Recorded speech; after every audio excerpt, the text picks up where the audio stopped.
Hamata kengson nyirap geni wisamorka mapar. Assalamualaikum warahmatullahi wabarakatuh. Selamat bertemu kembali dengan saya Tabulakon.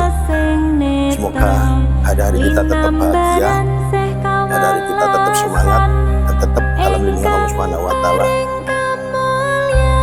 Pagi ini Tabulakon seperti biasanya, kebiasaan kalau Jumat pagi ziarah makam, ini ada area makam, area pemakaman.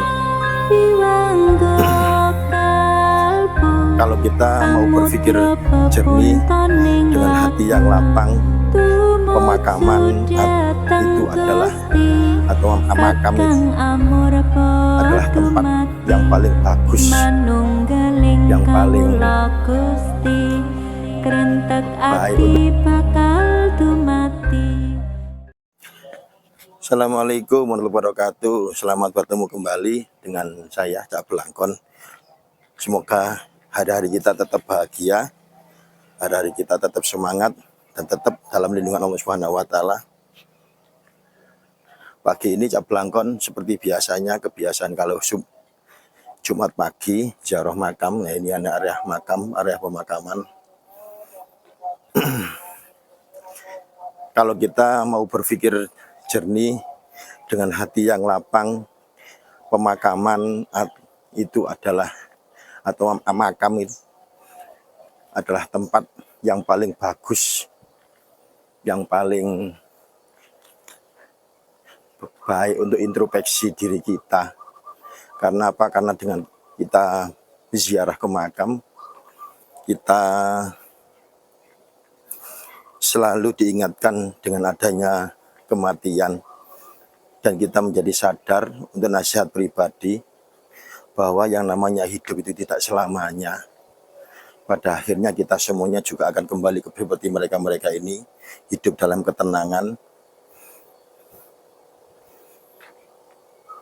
Dengan kita mengingat mati, dengan kita sering berziarah kubur, ya diharapkan kita akan menjadi orang yang lebih baik, tidak gampang sombong, tidak merasa lebih hebat daripada yang lain. Ya karena kalau kita mau berpikir lagi, ya berapa lama sih kita hidup di dunia ini? Kalau mengacu kepada usia Rasulullah Muhammad SAW, ya paling umur kita ya 63 tahun sebagaimana Rasulullah.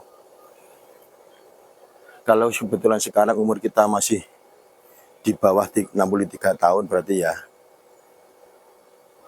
kita juga harus tetap meningkatkan ketakwaan kita kepada Allah, meskipun tidak ada jaminan umur kita pun juga sampai ke sana. Kalaupun usia kita sekarang adalah 63 atau lebih, kita pun juga tetap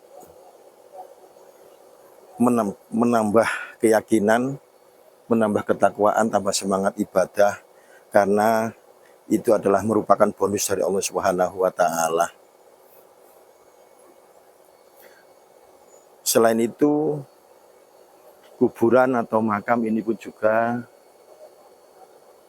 sebagai sarana untuk mengingat jasa-jasa orang-orang tua kita, ayah ibu kita, orang-orang yang pernah berjasa di dalam hidup kita, leluhur kita.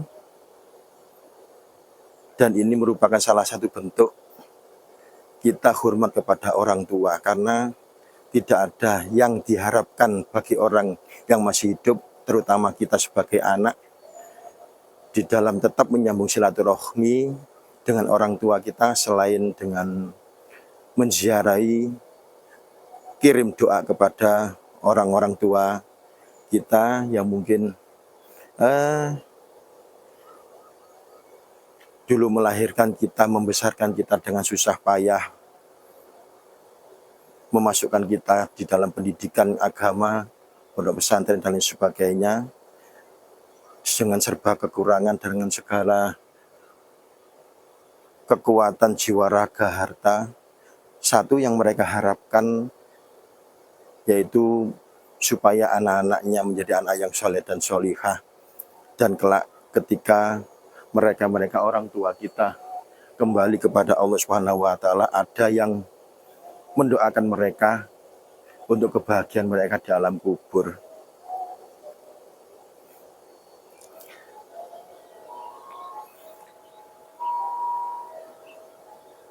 Anak-anakku sekalian yang saya hormati, yang saya banggakan,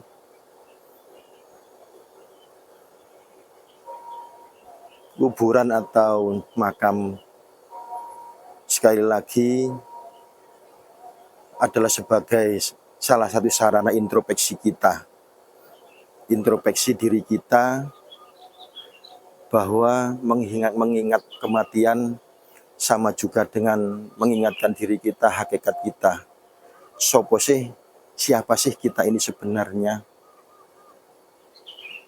Apa yang kita perbuat ketika kita masih diberikan umur panjang kesehatan, dan juga mau kemana kita ketika nanti sudah dipanggil oleh Allah Subhanahu wa taala. Ya, mumpung kita semuanya masih sehat, mumpung kita semuanya masih kuat seperti sekarang ini, marilah ayo bareng-bareng saya, Cak Blangkon, kita semuanya, anak-anakku sekalian, tetap menjaga keimanan dan meningkatkan keimanan kita, ketakwaan kita kepada Allah Subhanahu wa taala. Mudah-mudahan kita semuanya menjadi orang yang lebih baik dan lebih baik. Dan jangan lupa setiap kali kita selesai sholat, selalu memanjatkan doa kepada Allah dan mohon kepada Allah. Mudah-mudahan kita sewaktu-waktu nyawa diambil oleh Allah, kita mati dalam keadaan husnul khotimah. Panjatkan dalam doa kita setiap habis sholat, Allahumma amitna bi husnil khotimah. Allahumma amitna bi husnil khotimah. Allahumma amitna bi husnil khotimah. Karena tidak ada kebahagiaan di akhirat nanti kecuali bagi orang-orang yang dipanggil oleh Allah dengan ketenangan jiwa, dengan ketenangan hati, dan mati dalam keadaan husnul khotimah. Sebagaimana Allah berfirman,